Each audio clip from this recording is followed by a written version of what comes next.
The Pinewood Market parking lot bustled with its usual morning activity, shoppers darting between cars, the squeak of shopping carts, and the occasional honking from impatient drivers. Darius Green adjusted his rearview mirror and took a deep breath. At 19, his life revolved around balancing a part-time job at the market and studying for the college engineering program he'd worked so hard to get into. This morning had been like any other. He'd helped his elderly neighbor, Mrs. Tilley, carry her groceries to her car and even repaired her wobbly shopping cart, earning a heartfelt smile. But as he slid into the driver's seat of his beat-up sedan and reversed out of his spot, his day took a sudden turn. It happened so quickly that it barely registered. A shadow crossed his periphery, followed by a faint thud. Darius slammed the brakes and threw the car into park. His heart pounded as he stepped out, scanning his surroundings. Behind his car, a middle-aged white man lay sprawled on the asphalt. He clutched his leg dramatically, groaning as though he'd been hit by a speeding truck. "Oh my God," Darius muttered, rushing over. "Are you okay?" The man, stocky, with a red baseball cap and a scowl, glared up at him. "You hit me," he barked, his voice loud enough to turn heads. I didn't see you," Darius stammered, his mind racing. "You stepped out behind me." "You weren't looking," the man snapped, cutting him off. He struggled to his feet, leaning heavily on one leg. "You could have killed me." Darius's chest tightened. A small crowd had started to form, their curious eyes darting between him and the man. "I'm sorry," Darius said, his voice shaking. "I didn't mean." "Sorry's not gonna cut it," the man roared, pulling out his phone. "I'm calling the police. You're not getting away with this." "Wait, please," Darius pleaded, panic rising in his throat. It was an accident. By now, the murmurs of the growing crowd reached his ears. "Did you see what happened? That kid was probably texting. Can't trust these young drivers." Darius felt the weight of their stares, their assumptions about him. His palms grew clammy as he watched the man bark into the phone, demanding immediate police intervention. The flashing blue lights of the squad cars were visible before the sirens reached the parking lot. Two officers stepped out, Officer Franklin, a tall, broad-shouldered white man with a no-nonsense demeanor, and Officer Carter, a younger black woman whose steady gaze immediately assessed the situation. "All right, what's going on here?" Franklin asked, his voice commanding as he approached. Ron Dempsey wasted no time launching into his version of events. "This kid," he said, pointing an accusatory finger at Darius, "came flying out of his parking spot and hit me. Reckless. Didn't even look." Darius opened his mouth to protest, but Franklin silenced him with a raised hand. "We'll get to you in a moment," he said curtly. As Franklin took Dempsey's statement, Officer Carter pulled Darius aside, her expression neutral. "Tell me what happened," she said, her voice calm. Darius explained everything, the careful way he had backed out, the sudden appearance of Dempsey behind his car, and the faint impact that felt more like a bump than a collision. "I wasn't speeding," Darius said firmly. "I was being careful. He just walked out behind me." "Do you have any witnesses?" Carter asked. Darius glanced around the crowd, which had now swelled to about a dozen people. A few of them whispered among themselves, their eyes darting away when he made eye contact. One older woman, who had been loading groceries nearby, seemed to hesitate before turning away completely. "No," Darius admitted, his shoulders slumping. Carter nodded, her face giving nothing away. "All right. Stay here." When Carter returned to Franklin, she relayed Darius's account, but Franklin's focus remained on Dempsey. "We'll take statements from the witnesses," he said, turning to the crowd. The murmurs grew louder. Some people shook their heads, others looked away. Finally, a man in a flannel shirt stepped forward. "I didn't see the actual impact," he admitted, "but the kid seemed like he was in a hurry. You know how these teenagers are." Darius felt the sting of the man's words, even though they weren't directed at him. Another woman chimed in hesitantly, "Well, I heard a thud, but I didn't see much." "It sounded bad, though." Dempsey smirked, clearly bolstered by the vague statements. Franklin turned to Darius. "Son, we're going to need you to come to the station for further questioning. Mr. Dempsey is alleging reckless driving and negligence." "What?" Darius's voice cracked. "But It's standard procedure," Franklin interrupted, his tone leaving no room for argument. Officer Carter shot Darius a brief look of sympathy but said nothing. At the station, Darius sat in a small, cold interrogation room. His hands fidgeted in his lap as he replayed the incident over and over in his mind. His mother, Monica, arrived shortly after, her face a mask of anger and concern. "This is ridiculous," she told Officer Franklin as she signed Darius's release papers. "My son is not a reckless driver. He's never been in trouble a day in his life." "We're just following protocol, ma'am," Franklin replied, his tone dismissive. As they left the station, Monica placed a protective arm around Darius. "We're going to fight this," she said firmly. But Darius couldn't shake the feeling that the odds were stacked against him. By the next day, word of the incident had spread across Pinewood. In a small town like this, stories rarely stayed small for long. But as the tale was passed from person to person, details blurred and exaggerated whispers turned a minor parking lot incident into a sensationalized drama. "Heard that boy almost ran someone over," said a man at the diner. "I don't know why he was even driving in the first place," muttered another. Social media only fueled the fire. Posts flooded local groups. "Reckless kid in the Pinewood market lot. Should have had his license revoked. This is why you don't give these kids expensive cars they can't handle." One post stood out to Monica as she scrolled her phone late that night, "It's about time we hold these people accountable." It wasn't subtle, and it sent a chill through her. She slammed the phone onto the counter. "This is insane," she muttered, pacing the kitchen. Darius sat at the table, his hands clenched into fists. "They've already made up their minds, Mom. No one cares what really happened." Monica stopped, her eyes blazing. "Then we'll make them care. I'm not letting them ruin your future over a lie." Monica called James Porter, a family friend and well-respected local attorney known for taking on tough cases.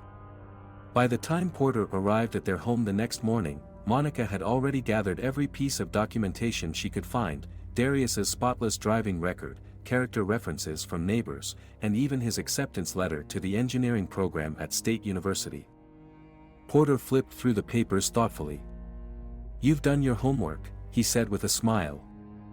"I'm not leaving anything to chance," Monica replied. Porter turned to Darius. "All right, son, tell me exactly what happened." Darius recounted the event, his voice steady but tinged with frustration. Porter listened carefully, occasionally jotting down notes. "Here's what we're going to do," Porter said once Darius finished. "First, we're going to file a motion to obtain surveillance footage from the parking lot. Second, we'll need to track down any witnesses who might be willing to testify. Someone out there saw what really happened. And if no one comes forward?" Darius asked. Porter leaned back in his chair. "Then we prove the truth with what we have. The law is about evidence, not hearsay. And the truth is on our side." A week later, Porter secured the surveillance footage from the Pinewood market. Monica and Darius gathered around the attorney's laptop as he played the video. "There," Porter said, pointing at the grainy black and white screen. The footage showed Darius's car slowly backing out of its spot. Ron Dempsey appeared from behind a parked truck, not paying attention as he stepped directly into the vehicle's path.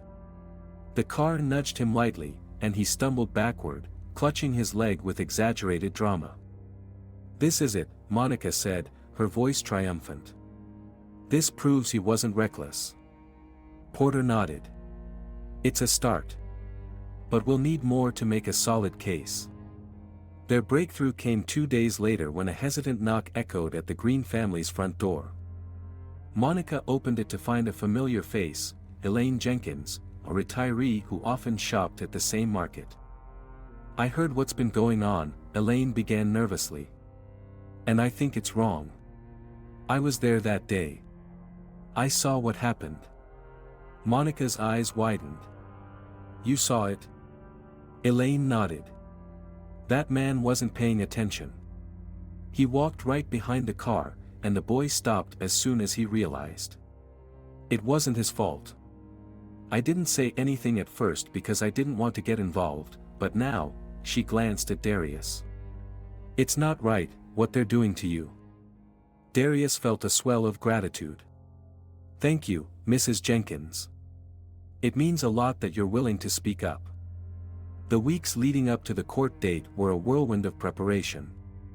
Porter meticulously built their case, compiling the footage, Elaine's statement, and other evidence. Meanwhile, Ron Dempsey doubled down on his accusations, claiming he was suffering from severe back pain as a result of the incident. His lawyer, a sharp-tongued man named Bennett, painted Dempsey as a victim of reckless endangerment. As the court date approached, the tension in town reached a boiling point. Some residents rallied behind Darius, believing in his innocence, while others clung to their biases, seeing him as guilty simply because of the narrative Dempsey had spun. Darius, for his part, focused on staying calm. His mother's unwavering support and Porter's confidence gave him hope, but the weight of the situation still bore down on him. "I just want this to be over," he admitted to Monica one night. "It will be," she said firmly. "And when it is, you'll hold your head high, knowing you stood up for the truth." The day of the trial arrived, and the courthouse was packed. Pinewood was a small town, and few things stirred up more attention than a legal battle with undertones of race and privilege. Some people showed up to support Darius, while others came simply to gawk, their faces a mixture of curiosity and judgment. Darius sat at the defendant's table beside James Porter, who looked calm and composed as always. Monica sat a few rows behind, her hands tightly clasped together in her lap. Across the room, Ron Dempsey sat with his lawyer, Bennett, wearing a neck brace that hadn't been there before. Dempsey shifted uncomfortably, glaring at Darius as though rehearsing his performance. "All rise," the bailiff announced as Judge Eleanor Price entered the courtroom. She was known as a fair but no-nonsense judge, and her sharp gaze silenced the murmuring crowd. "You may be seated," she said, taking her place at the bench. "We are here today to address the matter of alleged reckless driving and negligence involving Mr. Darius Green. Mr. Bennett, you may begin." Bennett wasted no time painting Ron Dempsey as a victim. "My client is a hard-working man who was simply walking to his car when he was struck by the defendant's vehicle," Bennett began, pacing dramatically. "Since that day, he has suffered debilitating pain and emotional distress." Dempsey took the stand and launched into a performance worthy of an Oscar. "I'll never forget that moment," he said, clutching his chest. "I thought I was going to die. That boy didn't even look before backing out. I've been in constant pain ever since." Porter's face remained unreadable as Bennett led Dempsey through a series of exaggerated accounts. But when it was his turn to cross-examine, Porter's calm confidence filled the room. "Mr. Dempsey," Porter began, "you claim to have been severely injured in this incident, correct?" "That's right," Dempsey replied, puffing out his chest. "And yet," Porter continued, holding up a still image from the surveillance footage, "this is you walking away from the scene without assistance just moments after the alleged impact. Does this look like someone who's been severely injured?" Dempsey stammered, his face reddening.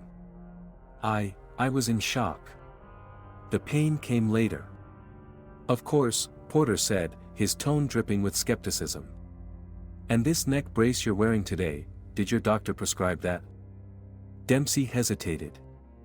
"Well, no, but—" "No further questions," Porter said, turning back to the defense table with a small smile. The turning point came when Elaine Jenkins was called to testify. The room grew quiet as the older woman made her way to the stand, her expression calm but resolute. "Mrs. Jenkins," Porter began, "can you tell the court what you witnessed on the day in question?" "Yes," Elaine said, her voice steady. "I was loading groceries into my car when I saw Mr. Dempsey step out from behind a parked truck, directly into the path of Mr. Green's car. Darius was driving carefully, slowly, even. He stopped as soon as he saw Mr. Dempsey. The car barely touched him." Bennett's cross-examination attempted to rattle her, but Elaine held firm. "I saw what I saw," she said firmly. "And the boy didn't do anything wrong."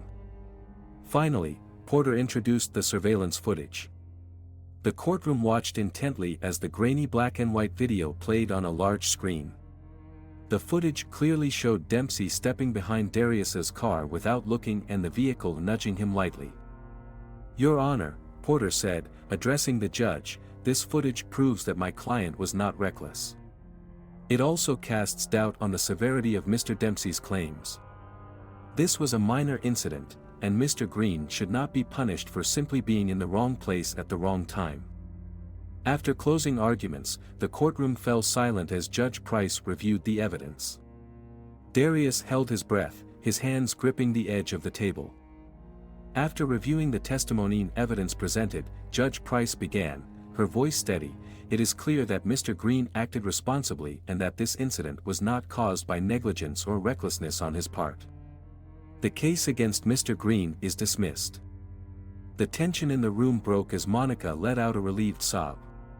Darius slumped back in his chair, a weight he hadn't realized he was carrying lifting from his chest. The judge wasn't done. "Furthermore," she continued, "the evidence suggests that Mr. Dempsey's claims were exaggerated, if not entirely fabricated. I am recommending further investigation into his conduct during this case." Dempsey's face turned crimson as murmurs spread through the crowd. Outside the courthouse, Darius was met with hugs from his mother and a small group of supporters. Elaine Jenkins approached him with a warm smile. "You've got a good head on your shoulders," she said. "Don't let people like that man hold you back." "Thank you, Mrs. Jenkins," Darius said earnestly. "You didn't have to come forward, but you did. That means everything to me." The case sparked a wave of conversations in Pinewood. Many residents began reflecting on their own biases, questioning how quickly they jumped to conclusions. For Darius, the experience was a turning point. It strengthened his resolve to pursue his dreams, not just for himself but for the people who believed in him. Months later, when he received his acceptance letter to State University, he knew the road ahead wouldn't always be easy. But he also knew he had the strength to face whatever challenges came his way.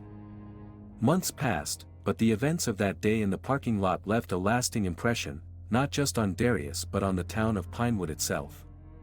Conversations about fairness, bias, and accountability continued to ripple through the community. For many, it was a wake-up call, a chance to confront the quiet prejudices that too often went unspoken. Darius, however, refused to let the incident define him. He channeled his energy into his studies, working tirelessly to prepare for his first semester at State University. On the day he packed his car for the move, Elaine Jenkins stopped by to say goodbye. "I just wanted to wish you luck," she said, handing him a small envelope. Darius opened it later that night to find a handwritten note. "Dear Darius, never let the world make you feel small. Your kindness and determination remind me that hope and justice are always worth fighting for. Keep shining, and remember, you've got more people rooting for you than you realize. Warm regards, Elaine." Her words stayed with him as he navigated the challenges of college life. They reminded him that, while the world wasn't perfect, change was possible when people chose to do what was right. Years later, when Darius graduated with honors and began a career in engineering, he returned to Pinewood to give back to the community that had shaped him. He worked with local schools, mentoring young students and encouraging them to dream big, regardless of the obstacles in their path. Darius's story became more than a tale of one young man's fight for justice. It became a reminder that, even in the face of prejudice and adversity, resilience and truth could triumph. And for Pinewood, it marked the beginning of a brighter, more unified future. Thank you so much for watching this video and taking the time to explore this fascinating story with us. If you enjoyed this content, please don't forget to like, comment, and subscribe. Your support means the world to us, and God bless us all.